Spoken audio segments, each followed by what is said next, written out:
Hello, everyone, and welcome to Future News Daily, where I bring you the latest advancements in technology, longevity, science, medicine, and AI. Today is Saturday, November 26, 2022. Don't forget to like, subscribe, and hit the notification bells. And with that being said, let's get started. So, first up today, 6 methods scientists are now exploring to slow aging. So, while researchers have yet to find the proverbial fountain of youth, their discoveries have given more insight on the science behind aging. Aging is, of course, one of the most significant risk factors for many diseases, including cancers and neurodegenerative disorders like Alzheimer's. And the older a person is, the more likely they are to have multiple chronic illnesses. Diet and lifestyle choices are key ways to live longer. However, our family history can also play a role. Quote, our genes could get most of us close to the remarkable age of 90 if we lead a healthy lifestyle, said Dr. Thomas Perls, an expert on aging and director at the Boston University School of Medicine. While longevity is directly related to one's health behaviors, scientists studying regeneration and aging have advanced our knowledge of how our bodies change over time.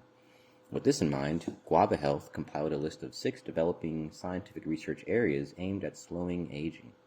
While researchers have yet to find the proverbial fountain of youth, as I said it before, discoveries can give more insight behind the science, of aging. So first up, we have intermittent fasting, which is already well documented and I believe talked about as well on this page. So it begins, there has been a surge in popularity for fasting, which ranks among Google's top trending diet searches. By restricting how much or how often you eat, intermittent fasting aims to regulate the body's metabolism, but it could also be could it be an anti-aging weapon? The health benefits of intermittent fasting are well established in animals, with recent studies showing promising results for humans as well. However, it's not clear if this will lead to similar lifespan effects or whether there is also a certain type or combination of food that must be consumed during these periods. Animal testing has shown mixed responses regarding its effectiveness on weight loss, and human trials have not yet proven to be effective long term. Intermittent fasting works by metabolic switching, in which fasting triggers the body to switch its source of energy from glucose stored in the liver to ketones, a substance produced when your cells are low in glucose, which is, it sounds like it's the same effect as you would get if you were on a keto diet, which is, again, you're switching from the burning carbs to burning ketones, I suppose. Not the expert in this, field, but this is the terms that I've heard in reference to the keto diet. Dr. Richard J. Hodds, director at the National Institute of Aging, said a study effectively demonstrated that when mice eat one meal per day and had the longest fasting period, they seemed to have a longer lifespan and better outcomes for common age-related liver disease and metabolic disorders. Researchers continue to expand on these findings in lab studies, and many are hopeful there may be potential anti-aging benefits for humans, including reducing age-related metabolic disorders. Next is immune system rejuvenation. As we age, our immune systems can progressively diminish over time. An important goal of aging research is to develop strategies to stimulate the immune system so our bodies stay resilient and less susceptible to diseases. Experimental combination therapy of 2 anti-aging compounds known as, quote, mechanistic target of rapamycin, which we have talked about already, or mTOR inhibitors, has been shown to extend the lifespan of and revitalize aging immune system and organs of mice. So since we did talk about this, I won't go over it again. You can find that video on my page if you'd like. I'm just going to skip down to the bottom. The immune system can play a big role in alleviating many anticipated physical ailments. Its ability to regulate homeostasis and fight infection makes it an area of interest for scientists who speak to combat aging processes ranging from wrinkles to cancer, etc. Alrighty, next up, targeting cellular senescence. This seems new. So, as we get older, our cells also age and become less functional. Cellular senescence is a process in which cells lose the ability to divide and replicate. Senescent cells are resistant to cell death, so they're often known as zombie cells. They can no longer serve a function and cause damage to neighboring cells. A buildup of these is the hallmark of aging, linked to the deterioration of body organs and tissues and the development of age-related diseases. In lab tests, removing these cells can improve tissue function, while the precise role of senescent cells in aging is still not fully understood. although they play a significant role in the body's degenerative changes that occur over time.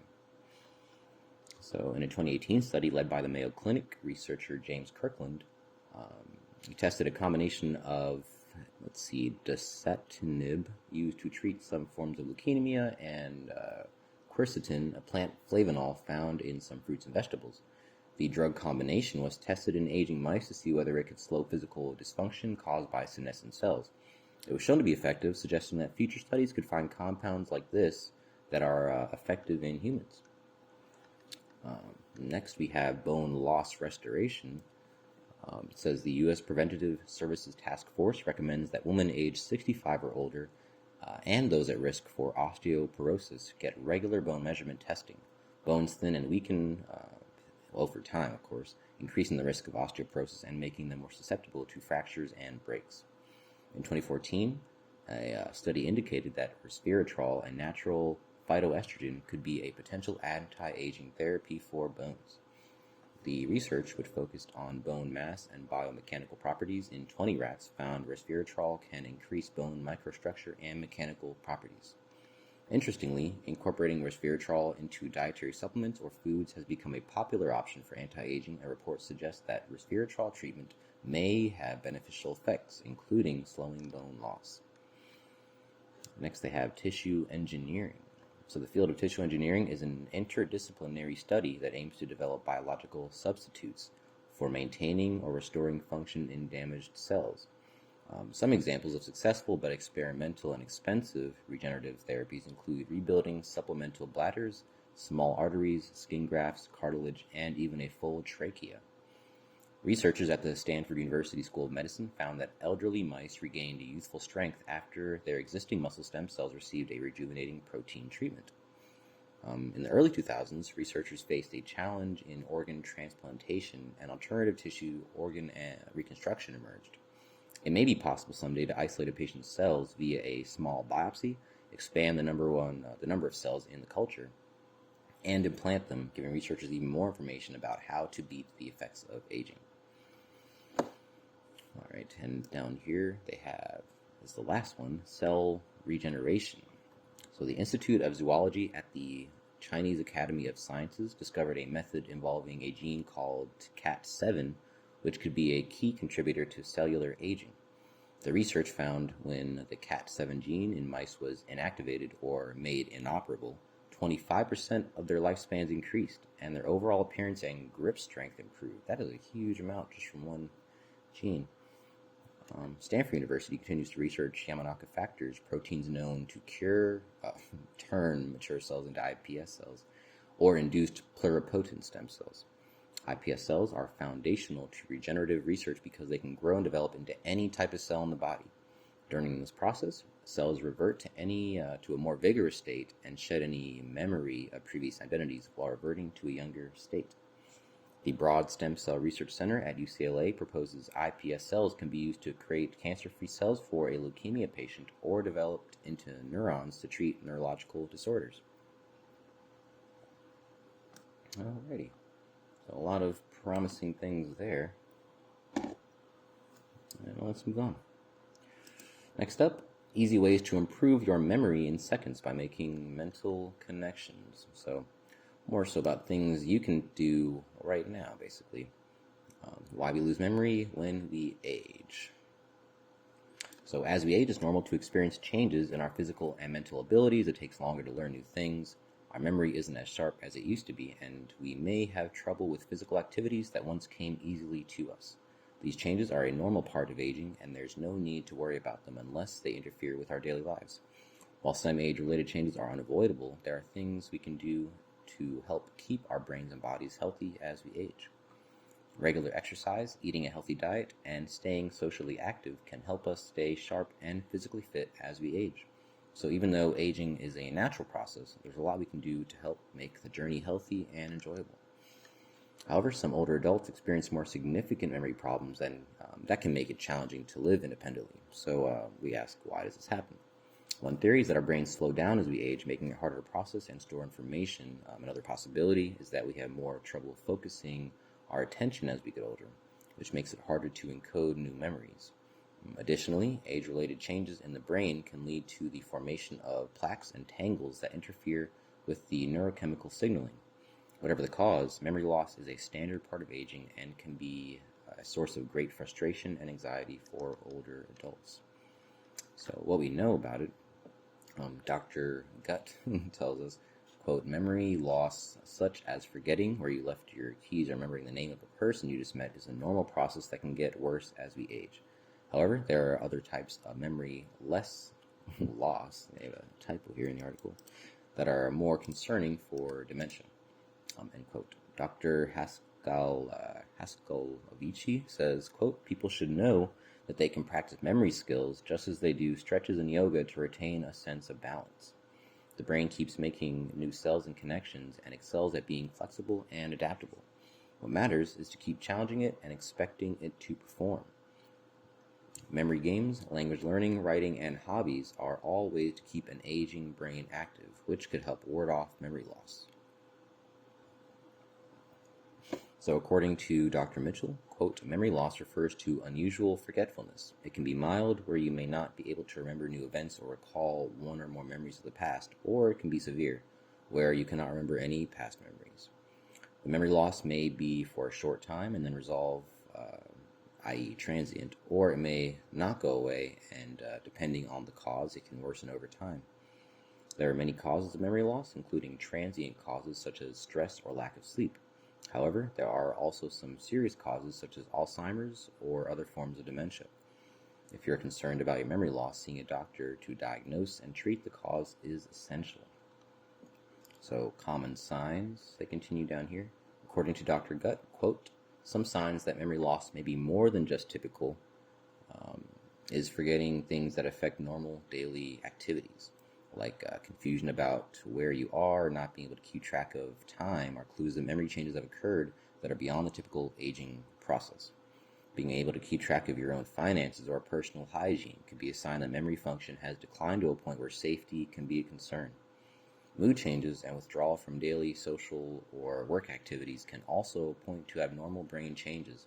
All these signs can potentially be signs of various types of dementia, end quote. Dr. Haskalovici tells us, quote, memory loss often shows up as more blank spaces in your mind when you're trying to remember a specific word. Recall a recent world event or remind yourself of what you're trying to do. Often, the difference between aging and a brain disorder like dementia are differences of magnitude. A forgotten word or name could be normal, while struggling to complete a conversation or get through a normal task of life like making coffee could signal something more concerning. So, controlling chronic medical problems can lower the risk of dementia. Dr. Gutt explains, quote, controlling chronic medical problems is one of the best ways to prevent progression of some types of dementia. Controlling blood pressure and blood sugar can prevent any further decline. So treat high blood pressure and high cholesterol and diabetes. Lose weight if you're overweight. All of these things contribute. High blood pressure might lead to a higher risk of some types of dementia. More research is needed, though, to determine whether treating high blood pressure may reduce the risk. Alzheimer's.gov states, quote, high blood pressure or hypertension has harmful effects on the heart, blood vessels, and brain, and increases the risk of stroke and vascular dementia. Treating high blood pressure with medication and healthy lifestyle changes, such as exercising and quitting smoking, may help reduce the risk of dementia. In addition, the site says higher than normal levels of blood sugar or glucose can lead to diabetes and may increase the risk of heart disease, stroke, or cognitive impairment and dementia. Making healthy food choices, getting regular exercise, stopping smoking, and checking glucose levels can help manage blood sugar.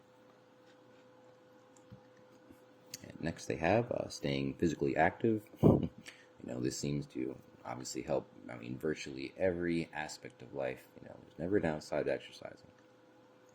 Dr. Mitchell says, quote, we all know how important it is to exercise our bodies to stay healthy, but did you know that exercise is just as crucial for maintaining a healthy brain? Regular exercise can help to improve memory and cognitive function. One theory is that exercise helps to increase blood flow to the brain, which provides essential nutrients and oxygen. Exercise also promotes the development of new brain cells and can help protect existing brain cells from damage. So, If you're looking for a way to start improving your memory, there's no need to look any further than your local gym. Exercise is one of the best things you can do for your brain. As you get older, you may notice that it becomes more challenging to stay active. You may not have the same energy levels as you did when you were younger, and you may find yourself making excuses to skip exercise.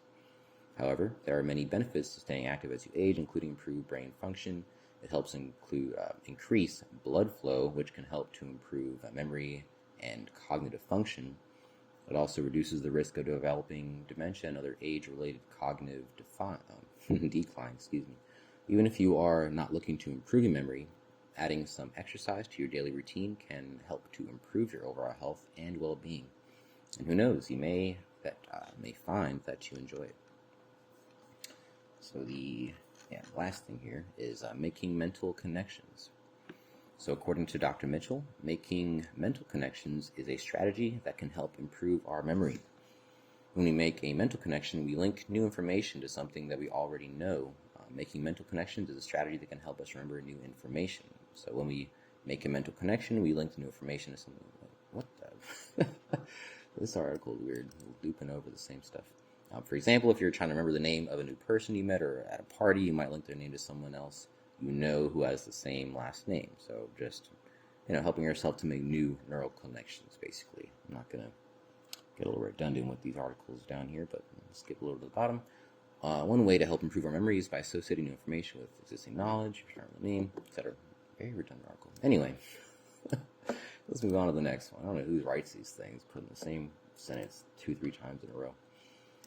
Next up, Elon Musk says Tesla's full self-driving beta now available. So, if you remember, I think it was a couple weeks ago, he said, again, it was like a month away. Sounds like he delivered a little early on his promise. So Elon Musk said on Thursday night that the Tesla full self-driving beta is now available to anyone in North America. Quote, Tesla full self-driving beta now available to anyone in North America. Request it from the car screen, assuming you have bought the option, of course. Congrats to Tesla Autopilot / AI team on achieving a major milestone, Elon Musk tweeted. The rollout of FSD comes at a time when Tesla faces a criminal investigation from the U.S. Department of Justice over potentially false claims related to Autopilot, the company's advanced driver assistance system. That's strange. I don't know why they seem to want to put that in the article. Not very relevant to this specific information, but anyway. In September, a Tesla owner sued the electric car maker, saying the company and its CEO are deceptively and misleadingly marketing the Autopilot and full self-driving software. That sounds ridiculous. It never once advertised to be fully autonomous. I mean, even this full self-driving, I don't really have much information on that, but it's weird to be skewing the article more to this litigation than the actual information. People be strange with these things. So I'm not going to get into the specifics of this litigation. It isn't very important or relevant to this article. I guess they just decided to take over the article with that news for whatever reason. Main thing being, if you got a Tesla and you're in North America, you can get the beta. And whatever else in regards to this lawsuit is a whole other topic. Next up, South Korean capital launches self-driving bus experiment. This seems very interesting. First one I've seen about a public bus, autonomous. So South Korea's capital launched its first self-driving bus route on Friday, part of an experiment which engineers said aims to make people feel comfortable with driverless vehicles on the road. The new vehicle does not look like a regular bus and has rounded edges along with large windows that make it appear more like a toy than a technological breakthrough. It does, I'm not sure about that, but opinions. This design is intentional, said Jong Seong-yoon, head of autonomous driving at the 42 Dot, the startup responsible for the self-driving technology that is now owned by auto giant Hyundai. Quote, this is the future, he told AFP, adding that the bus required a considerable new type of design. The bus looks a bit like Lego and is made from composite parts to help keep costs down and make it easy to replicate. Well, that makes sense. It uses cameras and lasers to navigate the way instead of expensive sensors. Okay, so the company's goal was to make the technology low cost, safe, and easily transferable to many types of vehicles in the future. For example, delivery trucks. For now, a safety driver monitoring closely, the bus will drive itself around a small 2.1-mile circuit in downtown Seoul that takes around 20 minutes. So it sounds like I guess it's autonomous adjacent. You have someone just kind of monitoring it, seeing if it's doing everything it's supposed to do. The public can board at 2 designated stops after booking a free seat through an app. Okay, so they have some, I guess, testimonies down here. One person said they feel like they stepped into a time machine. Another person thought it might make them feel dizzy from sudden acceleration, but they didn't feel any of it.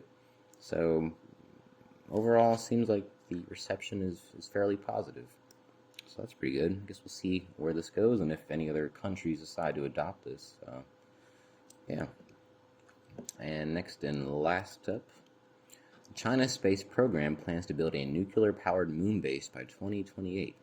So this might be my favorite article of the day, or most interesting, rather. China is looking to establish its first base on the lunar surface by 2028. This is part of the country's plans to send its astronauts to the moon in subsequent years, a challenge to NASA's revived space supremacy. Local news outlets report that China's planned moon station will be built on the moon's south pole and it will be completely nuclear powered.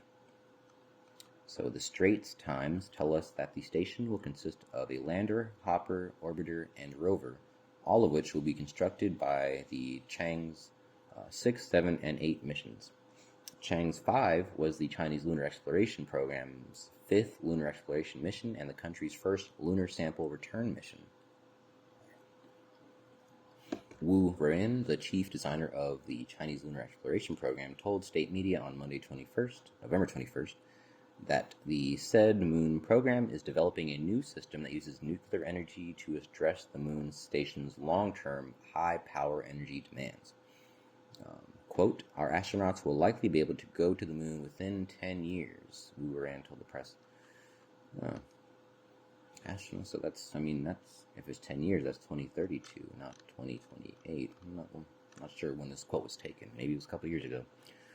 The exploration program designer did not disclose additional information about the planned lunar nuclear reactor. A report from the South China Morning Post tells us that the reactor could generate 1 megawatt of electricity. Estimates suggest that such power is enough to power a small town in a single year. So nuclear power is a clean energy source with no traces of emissions. Nuclear energy generates power through fission, which is splitting uranium atoms to release energy. If this plan proves successful, China will be the first to establish a strong foothold on the lunar surface, opening the floodgates to further exploration into space. That would be really cool if they pull this off. I don't see why they wouldn't, Also, according to SCMP, so the South China Morning Post, I believe, that the station will later be upgraded to a global scientific research facility where occasionally astronauts from China, Russia, and other prospective partner nations will operate. A recent press release from China National Space Administration tells us that President Xi Jinping is eager to collaborate with other countries on space research and development in order to make greater use of space technology for the benefit of all the people on the planet. And it's always exciting to see the the rejuvenated space race. This is where again we get some of the most, just the coolest technological innovations and inventions, and no matter what country is doing it, it's all the same to me, as far as the innovation and the impact, and we're still all one planet, so to speak. One species. So. Yeah. So it says a reignited space race. In the past 15 years, China has increased its visions for space exploration, sending probes to the moon, developing its own space station, and focusing on Mars. The Chang's lunar programs, the Taiwan 1 Mars expedition, Taiwan, and the Tianyong space station program are just a few of the noteworthy missions China has carried out in a field of space research. Fortune tells us that CNSA's space goals have placed it in a direct rivalry with the U.S. NASA has a rover on Mars and plans to send men back to the moon for the first time since the Apollo program came to an end in the 1970s this decade. And yeah, I mean, there's going to be always this kind of, competition, which honestly is, I think, positive for both sides and everyone as a whole, because that keeps you pushing, if there's someone, it's a little friendly competition. And I really think that we should, we shouldn't be so quick to be antagonistic, especially in this regard where it really does benefit everybody, no matter who's doing this.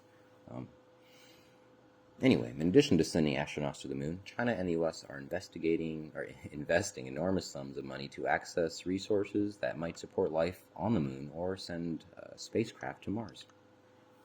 So really cool. I'm personally I love anything about space. So this is very cool to me. Anyway, that is the last one I have for you today. Don't forget that this video is for educational purposes only. I will never recommend any investments, solicit your time or money, attempt to contact you on any other platform, or own any rights to the information within this content. And with that being said, thanks for tuning in, and I will see you next week.